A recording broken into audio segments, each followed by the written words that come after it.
The ever-expanding pipeline that sprawls across the ocean floor has brought massive changes to the local ecosystem. With an increase of bioproduct and chemicals caused by leakage, the sea creatures in the area have been evolving in unexpected ways. Two species of crustaceans have been especially reactive to the changes and have been forced into co-evolution. Hey, it's Noah, one of the two devs working on Gospel of Steel, a deep-sea welding horror game. These two creatures I've been working on are currently the most connected in terms of gameplay, and similarly to co-evolution, both have influenced each other's development. The flesh crab has returned once again in its final form. I've been working on different iterations of this creature since April of last year, and it was the very first creature I created. The process of updating the look was actually pretty easy, since I already had a version that just needed adjustments. The creatures use pipes similarly to how spiders use webs, detecting prey that interact with the pipes, or in terms of gameplay, detecting where the player cuts into the pipeline. They can be countered by either whacking them away with a pipe wrench or just dodging them. They act as ambush hunters and are quite cowardly, meaning they will run once provoked. However, if left alone long enough, they will embed their bodies into pipes, creating flesh eggs. I still want to update the way it looks and make the infection stretch further across the pipe section, but I like how the actual eggs look. There are 3 stages to the infection, with the final one splitting open and releasing baby flesh crabs. Destroying the egg in the 3rd stage will cause the babies to be released early, which can lead to this. To deal with infections, it's best to catch the crabs early, or just to cut off the pipe and remove the whole section manually. If you want to see this creepy dude in action, go wishlist our game on Steam. We hit 13,000 wishlists, which is very exciting. We're extremely grateful for everyone. In these new screenshots, you'll see some familiar faces, but also the newest addition, the monolith crab. This creature has gone through quite a lot of iterations, starting off looking quite phallic. After a few more iterations, sculpting, and a lot of issues with procedural animation, I ended up with this. I tried setting up my own animation system, but ended up using this procedural spider animation asset, which still took a lot of adjusting due to the strange shape of the monolith crab, but got there eventually. The flesh crab also uses the same system, so I think they both look quite good.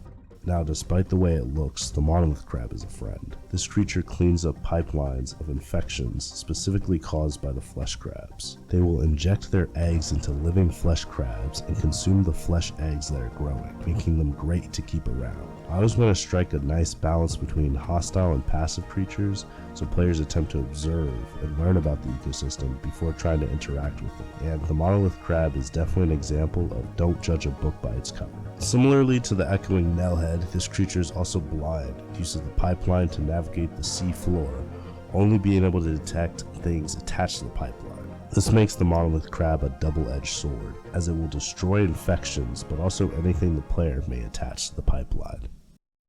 Pipe clamps are an extremely useful tool for fixing pipe section issues and adding extra safeguards to areas that easily break.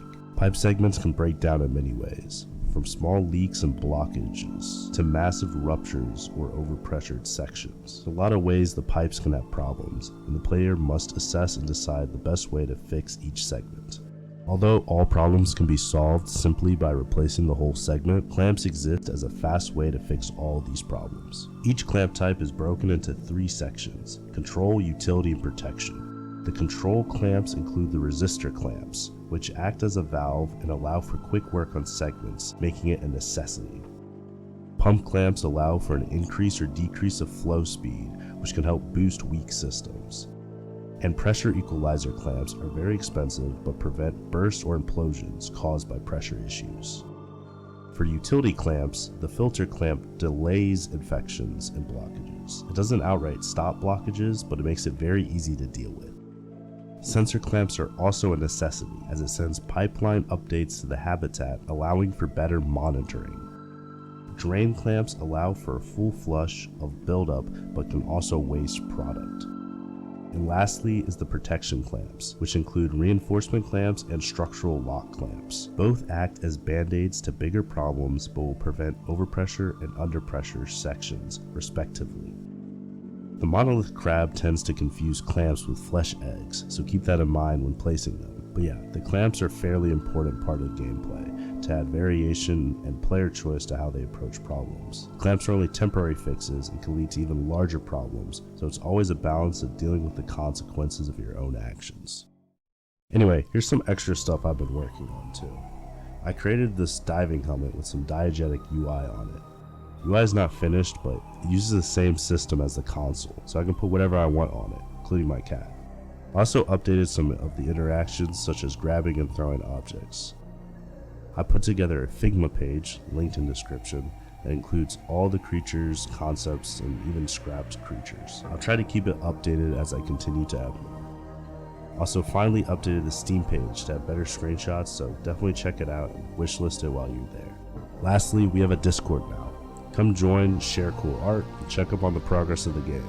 And if you join our Patreon, you'll even get a special Disciples role. Once we start playtesting in the next few months or so, paying Patreon supporters will be first in line. If you want to support the project, it's as cheap as $3 a month and you get access to the devlogs earlier. So I want to thank our Patreon members. Thank you all. I really appreciate you guys. Anyway, that's it. Have a good one.